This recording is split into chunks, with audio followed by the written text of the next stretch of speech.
para esse próximo conteúdo, pessoal, nós vamos conhecer a jornada de estruturação de Customer Experience de uma empresa de meios de pagamento super tradicional que está passando por transformação digital, adotando novas práticas para elevar a maturidade do design da companhia e garantir as melhores experiências para os seus clientes. Para falar sobre o tema Caminhos para a construção de uma cultura centrada no cliente, o primeiro ano da área de CX na Elo, eu quero convidar ela, que tem 18 anos de atuação em design, atuou em uma multinacional de linha branca nas áreas de design e inovação. Passou também por startups e fintechs na definição estratégica da proposta de valor para os clientes, refinando e iterando as soluções por meio de abordagens de design thinking. Damos as boas-vindas, então, para Bruna Chianca, ela que é Head de Customer Experience da Elo. Boa tarde, Bruna, tudo bem? Oi, Samuca, boa tarde. Obrigada aí pela introdução.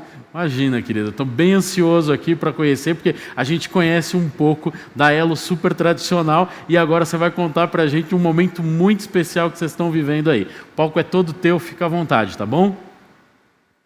Obrigada. Então, a ideia hoje era dividir com vocês, né, pensando em empresas tradicionais que estão passando por esse processo de transformação, contar um pouquinho da nossa jornada na Elo, né? A Elo, como o Samuca falou, é uma empresa super tradicional do meio de mercado de pagamentos. Ela, esse ano, completa 10 anos. E em 2017, ela começou esse processo da transformação digital, né? Onde a gente tinha estrutura organizacional muito tradicional. Essa estrutura, ela em parte, foi reorganizada para trabalhar em squads e no modelo ágil de trabalho, visando a agilidade de negócios, né, entrega de valor rápido, ágil e centrada no cliente, e também pensando nessa transformação do modelo mental, né, de um olhar voltado para a nossa rede de parceiros, B2B, e passar a ampliar esse olhar para o cliente final, né, esse olhar B2C. Então, em 2019, a gente começou essa história de CX na Elo, onde a gente precisava ampliar esse foco no cliente, né, definindo uma abordagem, uma construção de alicerces para a Elo, não só da área, mas também de toda a empresa, né? A CX não é feito só por um time, é feito por todo mundo.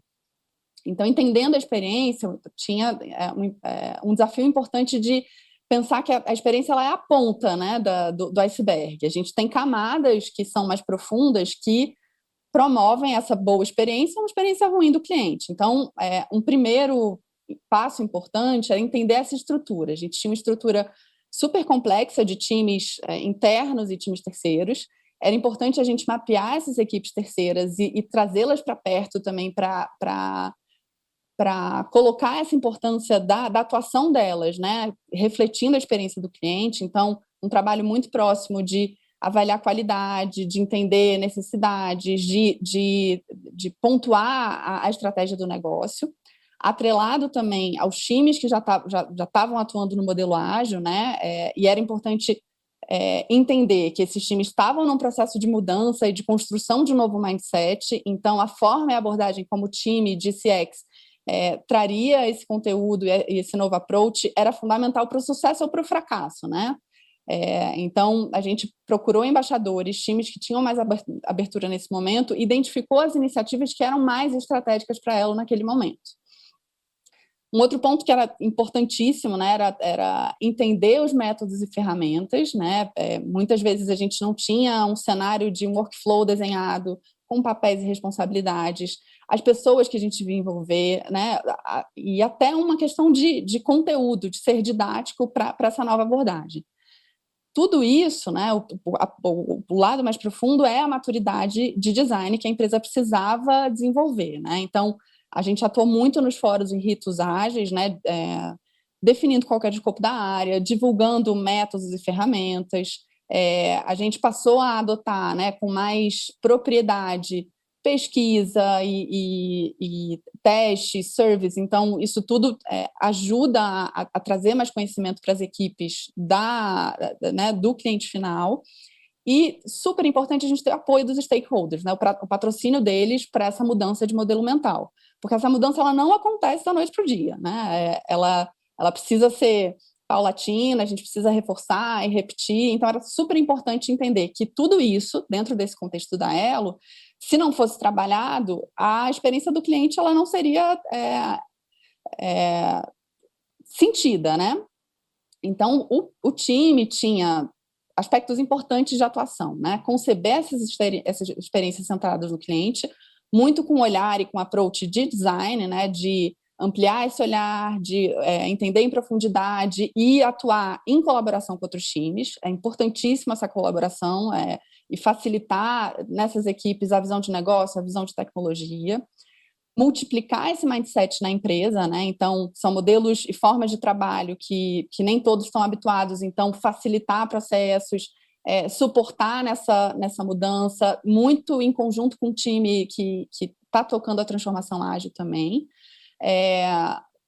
Pensando naquele ecossistema de equipes e muitas pessoas atuando na realização e terceiros contratados para a concepção de plataformas, garantir essa qualidade e consistência, né? Então, todo o canal e toda a plataforma, todo ponto de contato da Elo precisava ter o mesmo nível de qualidade e essa consistência na experiência e essa colaboração entre os times, que era fundamental. E para isso tem uma tríade que é fundamental, que é o olhar de negócios combinado de design e tecnologia.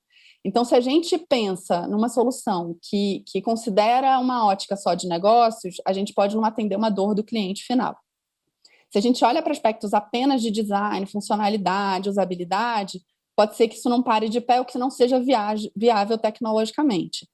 E se a tecnologia vai à frente e olha só para a tecnologia, mas não considera aspectos de design, de usabilidade e de experiência, pode ser que a gente tenha uma Ferrari, né, desenvolvida com um Fusca por fora, e aí isso não gera atratividade, não gera identificação do cliente. Então, é super importante conectar essas áreas, né, e essas disciplinas para que essa proposta de valor final e que essa experiência seja de fato relevante para o cliente. Então, a gente também, um passo importante foi definir algumas premissas, divulgá-las na empresa e que elas fossem absorvidas por todo mundo, né? Mais uma vez, a CX não é feito por um único funcionário ou por uma única área, é feita por todo mundo. Então, a gente precisava, a primeira premissa é que ela fosse muito adequada para todos os usuários, a gente não tem um único usuário, um único cliente, a gente precisa entender esses comportamentos e considerar, né, que a gente pode ter clientes de uma camada com mais experiência digital, outros que acessam canais mais humanos e pedem um maior contato humano. A gente, na pandemia, teve esse movimento do digital, né? Então, provavelmente, parte dos seus clientes, do seu share, estavam em contato uma primeira vez com plataformas digitais, então, também entender essa dificuldade no uso era fundamental. Entendendo cada um desses comportamentos, hábitos de consumo e necessidades, desenhar jornadas que fossem adequadas a cada um deles, né? Entendendo esses micromomentos, como a Vivi já falou, né, na introdução, conectado com esse comportamento de cada usuário, né? Então, algum micromomento talvez não fosse o mesmo entre um usuário e o outro. Em canais, alguns podem ser e devem ser, né, pensando na escala, mas é muito importante pensar na personalização desses diferentes comportamentos. Um terceiro ponto fundamental é a comunicação, né? Considerando o nosso ecossistema de meios de pagamento, de compras e de consumo, uma comunicação confusa pode gerar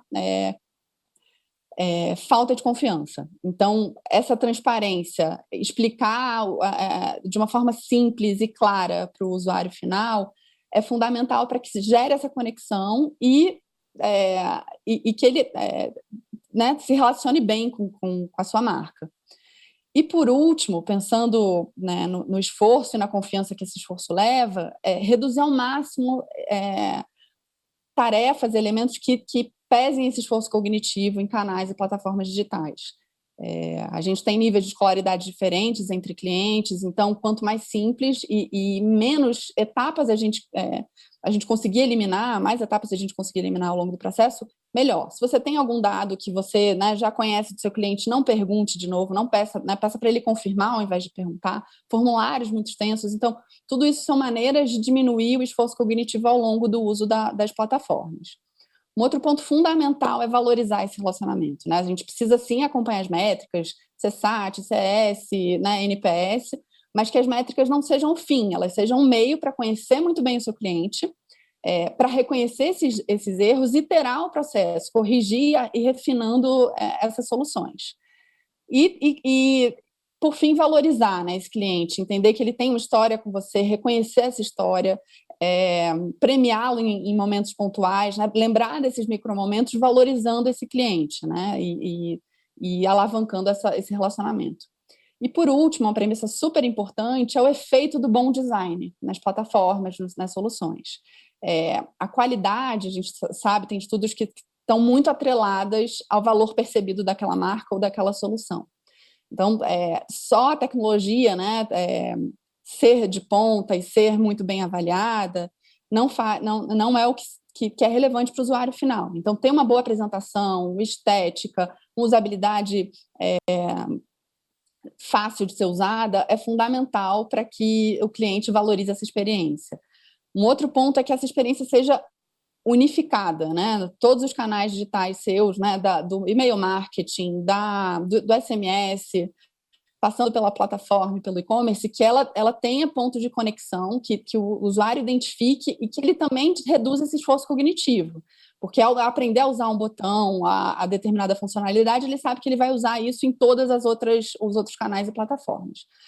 E, por último, foi uma iniciativa que a gente está construindo, que empresas de ponta têm desenvolvido, que é um tema que vocês podem depois dar um Google, é o Design System, que é um pouco da imagem que está sendo representada aqui na apresentação, que é considerar componentes, né, que têm uma aparência e têm uma definição de design estético importante, que eles vão se repetir e que eles também estão codados. Então, são pecinhas de Lego que se repetem nas interfaces e nas plataformas, que diminui esse esforço cognitivo. Então, você garante uma experiência única de estar unificada. A gente vai lançar nos próximos meses. Tem empresas super bacanas que vocês podem procurar e tem referências super interessantes. E a vantagem do aspecto de negócio do Design System é que ele escala outros produtos. Então, o desenvolvedor, ao criar uma nova página, ele já sabe que componente, que grid, né, que informação ele vai precisar considerar para aquela nova página ou interface. Ele reduz o custo de desenvolvimento, né, e tempo de desenvolvimento, e ele dá um maior go-to-market, né? Então, o tempo que você levaria para desenvolver uma solução, você consegue lançar antes, aprender e iterar. Então, concluindo aqui o nosso papo, lembrar que é super importante que os colaboradores da empresa entendam a importância da experiência do cliente, né? A gente só encanta o cliente se todo mundo também estiver encantado. Agradeço a oportunidade e fico super disponível para tirar dúvidas e trocar ideia. Ô Bruna, que legal! Eu fiquei observando ali, parece que é um projeto de 5 anos, viu? Não parece que tem tão pouco tempo, não. Muito legal, parabéns aí pela iniciativa. Como é bom, né? A gente vê, ainda a gente sabe que está no meio da iniciativa, né? Tem muito pela frente, mas é muito legal saber que em tão pouco tempo você pode fazer tanto e dicas muito legais aí que você trouxe para a gente. Agradeço demais pelo conteúdo. Obrigada, Samuca.